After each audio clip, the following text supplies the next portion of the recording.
बिस्मिल्लाहिर्रहमानिर्रहीम। अस्सलाम वालेकुम। मैं हूं शफकत अली और हमारे साथ मौजूद हैं मशहूर एस्ट्रोलॉजर मलक महबूब साहब, जिनके साथ गुफ्तगू करेंगे कुछ पाकिस्तान के सियासी हालात और सितारों की चालें क्या बता रही हैं। लेकिन गुफ्तगू के आगाज से पहले मैं आपको बता दूं, मलक महबूब साहब ने गुज़श्ता हफ्ते ये प्रेडिक्शन दी थी कि अवाम के साथ धोखे का वक्त शुरू हो गया है और किसी भी वक्त अवाम के साथ कोई बड़ा धोखा हो सकता है।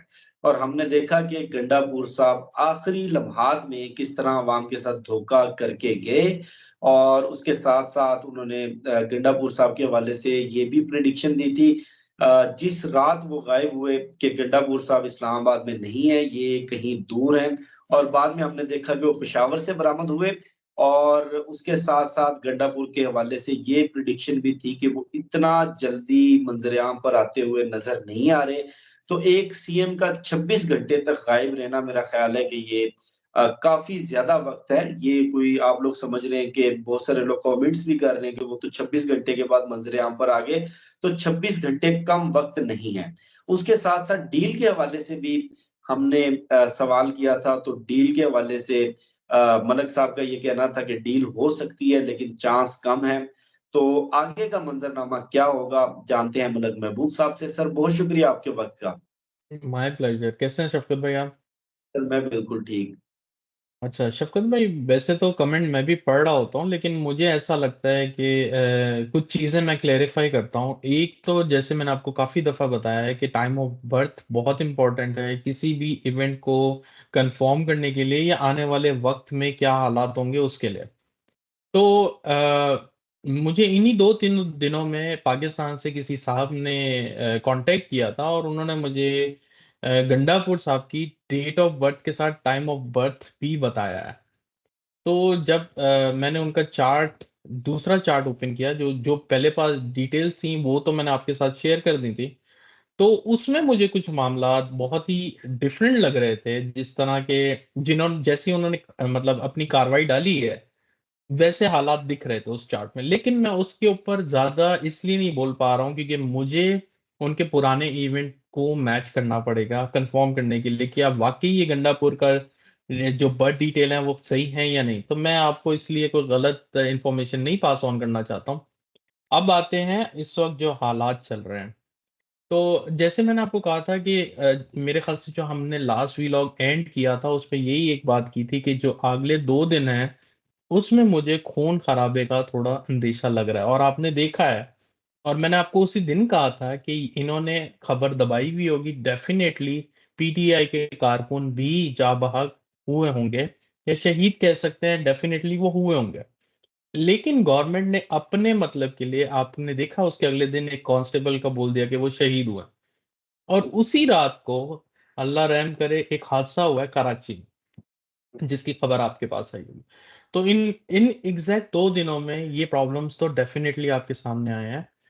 तो मुझे ऐसा लगता है कि ये जो एक पीरियड था तकरीबन 4-5 दिनों का वो ऑलमोस्ट अभी ओवर हो गया है, जिसके अंदर एक मोमेंटम मैं बोल रहा था कि अगर ये बन गया और फैल गया तो डेफ़िनेटली हालात कहीं और चले जाएँगे और ये हालात उनके कंट्रोल से चल बाहर हो जाएँगे। इस बात में मैं आपको एक और बात बताता हूँ, जिस तरह ये हम आपस में बात कर रहे हैं एज़ अ एस्ट्रोलॉजी, तो डेफ़िनेटली जो हमारी गवर्नमेंट है या जो हायर प्लेस पर होंगे, उनके पास भी बहुत एस्ट्रोलॉजर होंगे।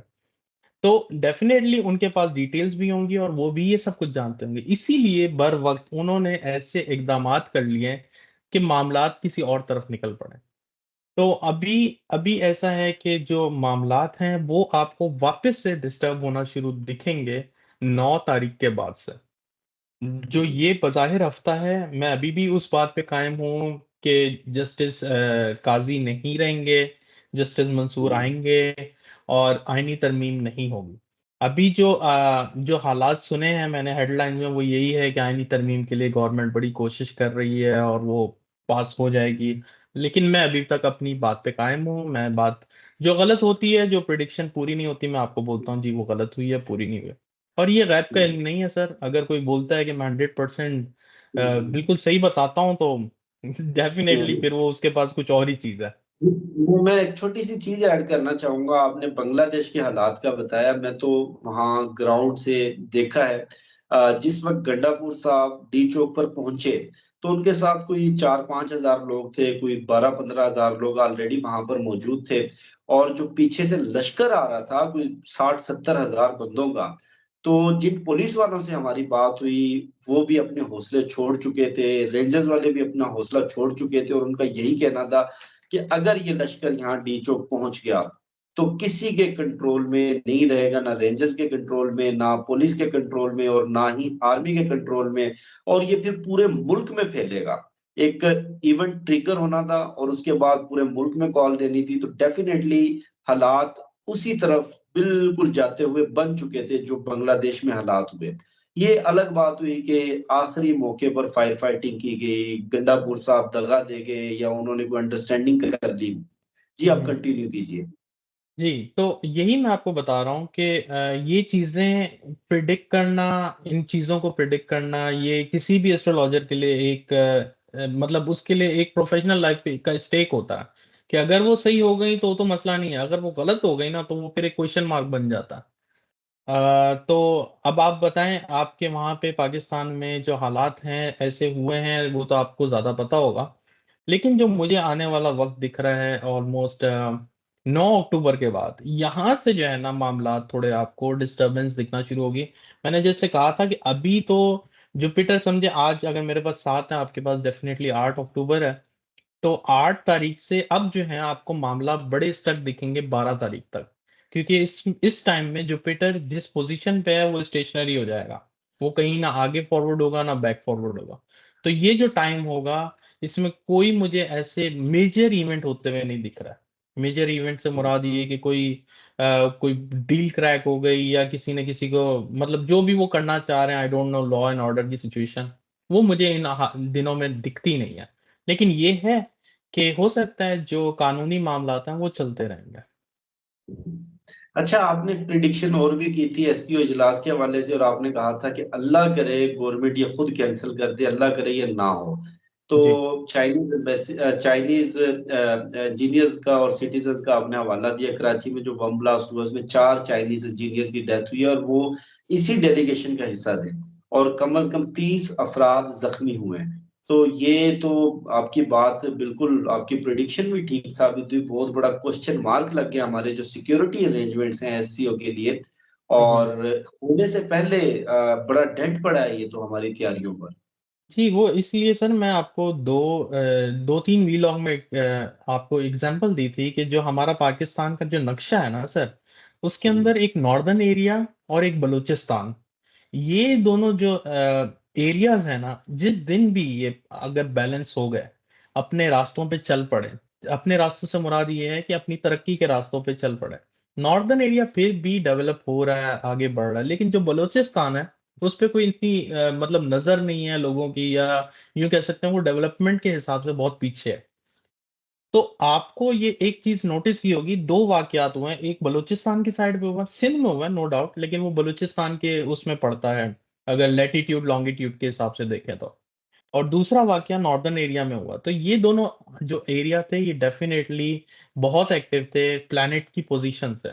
इसलिए ये वाकयात मुझे डाउटफुल लग रहे थे कि यहाँ पे अगर ये कोई कार्रवाई ज्यादा हो गई नॉर्दर्न एरिया में तो डेफिनेटली आपको बलूचिस्तान सिंध में मामलात खराब होते हुए दिखेंगे। और कुदरती बात है, अब ये कोई अच्छी बात नहीं है। और ये जो वाकया हुआ है ये अच्छा नहीं है, ये एक इंडिकेशन है कि आने वाले दिनों में जब भी कोई मामला इनके डिस्टर्ब होंगे तो ये दोनों एरिया बहुत एक्टिव होंगे। अच्छा, मुझे याद आ रहा है कि इस्लामाबाद जलसे से पहले, बल्कि जुलाई में भी आप ये प्रिडिक्ट कर रहे थे कि इमरान खान की रिहाई में सबसे बड़ी रुकावट अली अमीन गंडापुर है। और अली अमीन गंडापुर इमरान खान को बहुत बड़ा नुकसान पहुंचाएंगे। और अली अमीन गंडापुर हो सकता है कि उनकी सीएमशिप भी खतरे में पड़ जाए। तो मैं जो उस दौरान की खबरें होती थी और जो इश्यूज होते थे उनके हिसाब से मैं आपसे डिसएग्री करता था कि नहीं, गंडापुर साहब के हवाले से ऐसा कुछ भी नहीं होगा। तो हमने देखा धोखा तो हुआ है, धोखा तो गंडापुर साहब ने दिया है, इससे तो आप डिनाई नहीं कर सकते। ये अलग बात है कि उनकी कोई अंडरस्टैंडिंग हुई है या उनके कहने पर उन्होंने धोखा दिया है। अभी गंडापुर साहब का मुस्तकबिल क्या नजर आ रहा है आपको? सर गंडापुर का मुस्तकबिल तो अभी बिल्कुल जो है डार्क है। मैंने आपको उस टाइम से ही बोलता आ रहा था कि ये डार्क है, लेकिन मैंने जैसे बताया कि मुझे एक जो नई डेट ऑफ बर्थ डिटेल्स मिली हैं, उसके हिसाब से तो वो गंडापुर को पीटीआई से जितनी जल्दी पॉसिबल हो माइनस कर देना चाहिए, ऑनेस्टली स्पीकिंग। क्योंकि ये अगर हैं तो मुझे ये बोलना नहीं चाहिए, but I am openly saying कि he is trying to become party, जो भी है हमारे जैसे खान साहब की पोजीशन टेक ओवर करना चाह रहे हैं, और that that could be very very dangerous. लेकिन मुझे ऐसा लगता है कि मैं अभी इसलिए नहीं बोलना चाह रहा हूँ क्योंकि मुझे थोड़े इवेंट, उनके पास के इवेंट और आने वाले इवेंट को कंफर्म करना है, then only I will come to conclusion कि हाँ, जो मुझे नई डेट ऑफ बर्थ डिटेल्स मिली हैं वो करेक्ट हैं या नहीं।